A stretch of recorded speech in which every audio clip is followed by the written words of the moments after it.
All right, fellow babies, welcome back to Pachter Factor on SIFTD.net. And to our Patreon patrons and our YouTube subscribers, thank you so much. You're getting it real time. To our Amazon Prime customers who are smart enough and diligent enough and industrious enough to link their Amazon Prime accounts to their Twitch Prime accounts, really easy, thereby sticking it to Amazon, getting something free that you've already paid for, that they're willing to pay for. We're also getting paid for that. So if you please can remember to re-link your Amazon Prime account to your Twitch Prime account, we get paid for that. This episode of Pachter Factor is brought to you by DeShazer Ryan Realty. Right now, Doug DeShazer has beautiful lots available adjacent to Kookanusa Lake in northwest Montana. Pull up your RV and access the hookups, or build your own construction. Either way, you have access to world-class fishing, hunting, boating, swimming, biking, hiking, and the internet. No matter where you're looking to buy, make Doug DeShazer your real estate consultant at 406-291-1643. That's Doug DeShazer at 406-291-1643. Our question today comes from Sifted from my good friend Mick Womble. As part of the Microsoft acquisition of Activision Blizzard King, development studio Toys for Bob has chosen to leave Microsoft and go its own way. Are you surprised that Microsoft is allowing this? Do you foresee any other studios deciding to go independent? Where do you think Microsoft should draw the line? You can't not allow it. The Toys for Bob guys, to the extent that they have a contract, Microsoft could enforce the contract. Most employees are not under contract, so you might sign one your first year, but like I had a 3-year contract when I started working at Webbers 25 years ago, but I don't have one now. So you're employed at will. And I think Toys for Bob's here. I think it's in California. California is at will employment state, meaning that you may not be contractually bound to work for a company, even if you have a contract. The contract can only be financial in nature. So what a company, like a non-compete in California, is unenforceable. So what a financial contract means is that they can hold back your bonus, and if you leave, they can not pay you. And I have that right now. I have an annual bonus. They hold back a piece of it every year, and they hold it for 3 years. And if I quit, I will forfeit what's left. I'm actually working with my employer. That I asked them if I could retire and not work anywhere, and they pay me, and they said yes, but my contract still doesn't say that. In any case, the Toys for Bob guys can all choose to quit, and Microsoft can do nothing about it other than withhold their bonus. And again, I think they're in California, but California and 20 other states have the same kind of rule. So the fact is that why would you want to keep them if they don't want to work for you? And the answer is they obviously have an idea, a game idea. They don't want to develop it for Microsoft. They probably see layoffs in the industry, and they see an opportunity to hire some pretty good people.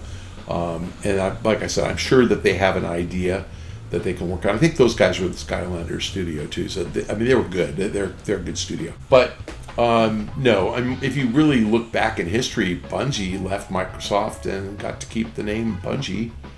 How did that happen? 343 took over the Halo brand, and Bungie left, and next thing you know, they signed with Activision to make Destiny, and the next thing you know, they got sold to Sony again, after being sold to Microsoft. So Microsoft let them go. I don't think it's good business sense to tell a studio you can't leave. I think it's the best business decision is, if they're really worth it to you to keep, then pay them what they need, and make sure that they're compensated to the point they don't want to work elsewhere. So, do I foresee any other studios? I wish I knew. I don't know the politics at any studios. I don't know.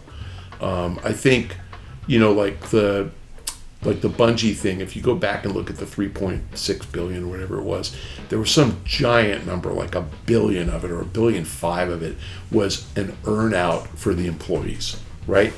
Well, let's just pretend, I'm just going to make up nice easy numbers. It was $1.5 billion, and there's 500 employees.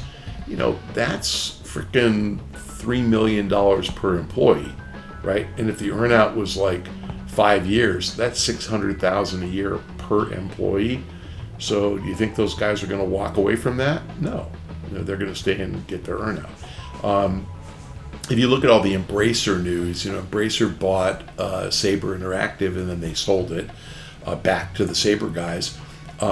They have another studio that's in the process of being sold. It's Gearbox. I actually asked Embracer, what are you guys doing with the earnouts? And because both those studios, when they bought them, they had multi-year earnouts on the purchase price, and the answer was, that's what's taking so long. We're negotiating all that. So employees aren't going to leave money behind if they choose to leave. Bungie was not owned by Activision. Bungie left Microsoft in 2009 or 10. Bungie left. They had this game idea. They wanted to develop it elsewhere and sell it to Activision, and they did. And Activision, it appears to us that Activision owned the Destiny brand, but then they gave that to Bungie when Bungie left, when Bungie pulled it. And I'm not sure why, but Bungie was independent. So what happened was Pete Parsons and Harold Ryan went into Microsoft and said, look, we're leaving, and so are the 300 people who work for us. We're going to form a new studio. Are you going to make us change the name, or will you let us call it Bungie? My guess is they agreed that they would not make a Halo competitor game. They agreed to something to induce Microsoft to let them leave, but they left, and they just went their own way. And then they made Destiny, and Destiny was great. And then, 15 years later, they sold to Sony. The only thing Microsoft could keep is the Toys for Bob name, logo, any intellectual property that's created by them. And I think Microsoft recognized, we're not going to make anything under the Toys for Bob name without these people. So go. It's okay. We don't care. So Bungie was a bigger surprise to me that they let them leave. So as an example, when Vince Zampella and Jason West were fired by Activision at Infinity Ward, they didn't take the Infinity Ward name. Activision kept it. But they poached as many employees as they could to form Respawn.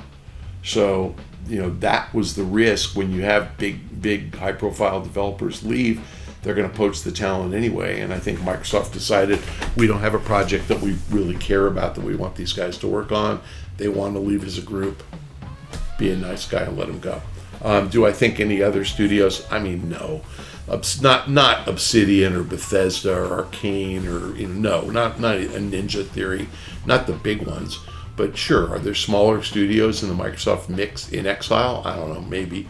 I don't think so. Again, I think if the studio heads can attract a competent studio team to follow them, the name doesn't really have any value to the company. They have to build a new studio anyway. So what does it matter if you're recruiting people to an empty shell called Toys for Bob? No.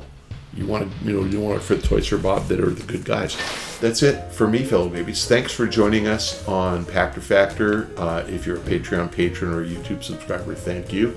If you are not a dope and you're not lazy and you've linked your Amazon Prime account to your Twitch Prime account, you have stuck it to Amazon. Good for you. Thank you.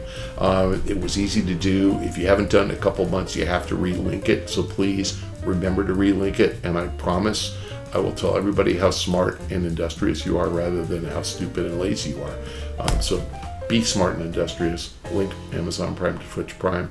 Stick it to Amazon. See you next time.